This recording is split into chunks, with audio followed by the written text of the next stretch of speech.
마라나타, 여행자는 요구하고 순례자는 감사한다. 같이 한번 해보죠. 여행자는 요구하고 순례자는 감사한다. 이 레위기를 통해서 엄청난 유익을 얻은 것 같아요. 목사가 뭐 계속해서 설교해왔지만 특히 이번에 또 레위기를 설교하면서 몰랐던 부분들을 많이 깨닫고 은혜를 많이 받았는데 그 모든 은혜 받은 내용은 금요일 날 한번 총정리하기로 하고요. 오늘은 말한 사람만이 아니라 들은 사람도 동일한 죄인이다. 왜 이런 제목을 정했는지 아시죠? 우리 그 하나님을 저주했다가 돌에 맞아 죽은 사람, 그 사람이 죽기 전에 들었던 모든 사람들이 그 사람 머리에 손을 얹어서 안수했잖아요. 그것은 그 들은 사람들도 다 죄가 있기 때문에 그 죄를 그 사람에게 전가시켜서 그 사람을 죽임으로 그 사람의 지은 죄가 없어지고 또 들은 사람들의 죄도 없어지는 거죠. 제가 이제 주일날 설교를 하면서 부담이 많이 됐죠. 그래서 조심스럽게 설교를 했는데 의외로요. 또 그 설교를 듣고 은혜 받은 분들이 많이 있더라고요. 참 많이 어쩌면 조심스럽게 했는데 성도들이 성령의 역사로 은혜 받은 걸 보면서 감사했습니다. 이제 구체적으로 금요일 날 얘기하겠지만 내가 모르는 것이 너무 많다라는 것들을 깨달았죠. 그 다음에 이제 연구하고 묵상할수록 더 큰 은혜인데 이 부분도 사실은 몰랐던 부분이에요. 이 저주하는 말을 들은 사람도 동일한 죄가 있어서 그 죄를 해결하지 않으면 안 된다는 것을 알게 됐다는 게 너무 크죠. 레위기 전체 요약을요 잠깐 보시면 원래 주일날 보여드리려고 하다가 이제 시간이 그래서 안 보여드렸는데 1에서 7장 거룩한 백성, 27장 거룩한 예물, 8에서 10장 거룩한 제사장, 정결 속죄, 거룩한 삶, 거룩한 날. 그러니까 결국 이 거룩이 레위기 전체의 핵심인 것을 볼 수 있죠. 그런데 그러면 이 돌에 맞아 죽은 사람은 어떤 의미인가? 말씀드린 것처럼 레위기에 두 번의 이 역사 이야기가 나오죠. 뭐 법에 대해서 쭉 얘기하는데 그 중에 어떻게 뭐 흐름을 끊는 것 같은 그 실제 이야기 두 개가 나오는데 10장에 나답과 아비후의 죽음이죠.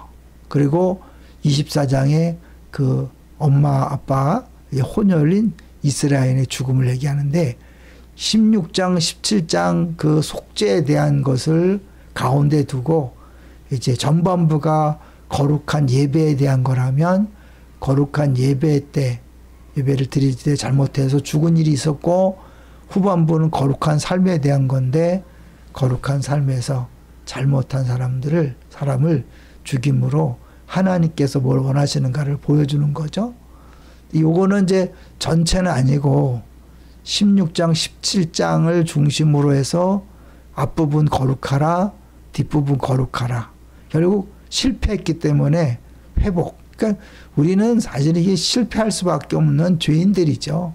옛사람을 갖고 있기 때문에 죽을 때까지 이 부분을 기억하시고 하여튼 깨달을 때마다 죄를 질 때마다 바로바로 해결하는 것이 중요합니다. 왜냐하면 해결하지 않는다는 것은 내가 거룩한 성전인데 죄를 품고 있으면 거룩한 성령이 마음껏 역사할 수 없잖아요.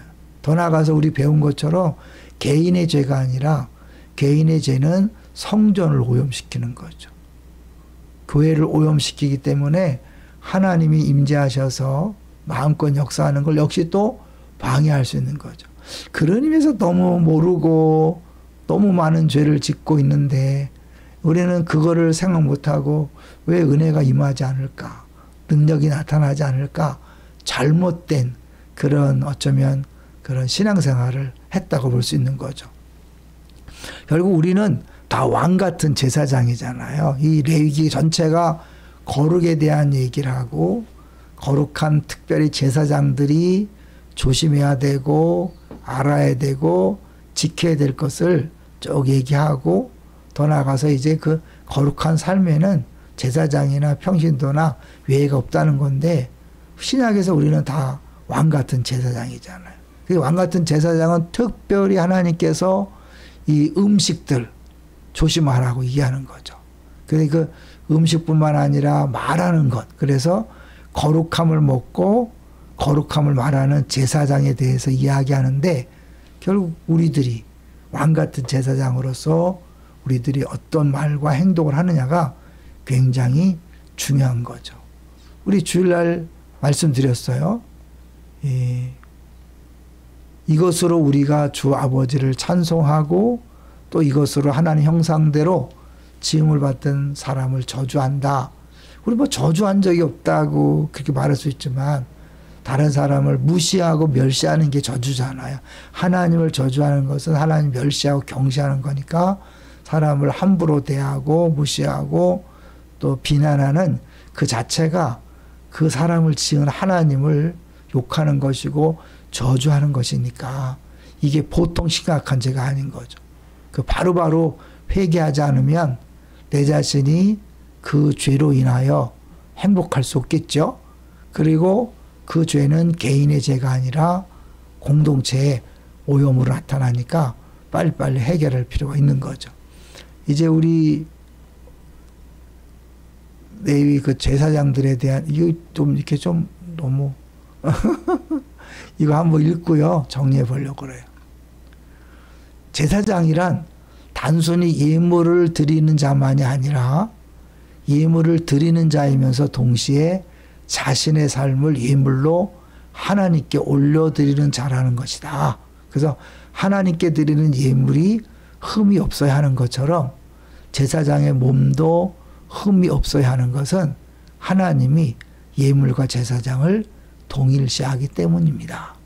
하나님은 예물을 받으실 때 그 예물을 가지고 나오는 백성의 마음과 헌신, 그리고 그 예물을 받으실 때 그 예물을 가지고 나오는 백성의 마음과 헌신 똑같은, 그리고 그 예물을 올려드리는 제사장 자체를 예물로 받으시는 거죠.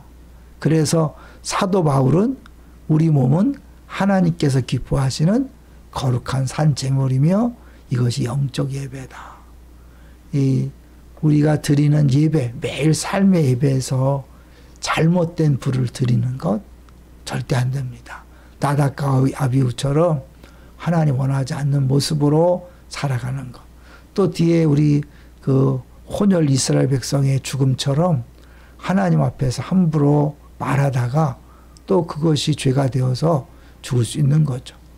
그런 의미에서 이제 우리가 레위기를 공부하면서 다시 한번 죄에 대해서 철저히 깨닫고 그 죄를 해결할 수 있는 아주 쉬운 방법. 구약에서는 아주 어려웠는데 너무너무 쉬운 방법. 뭐죠? 예수 그리스도의 십자가 보혈이잖아요.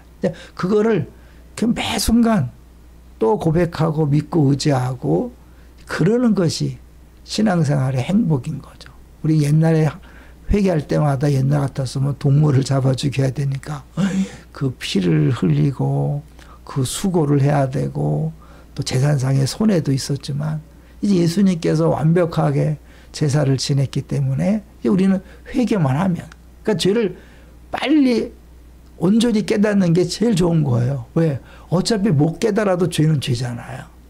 그렇지만 빨리 깨닫고 주 앞에 회개하면 십자가의 피로 그냥 깨끗이 씻어지니까 얼마나 신나고 즐거워요.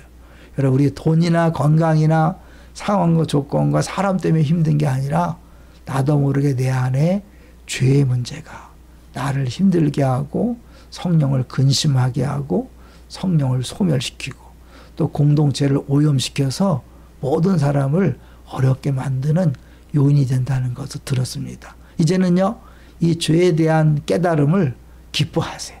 그리고 하나님 앞에 빨리 깨닫게 달라고 기도하고 깨닫는 즉시 바로 회개함으로 마음의 깨끗함, 시원함, 상쾌함을 누릴 뿐만 아니라 공동체를 거룩하게 만드는 우리 모두가 되시기를 주의 이름으로 축원합니다.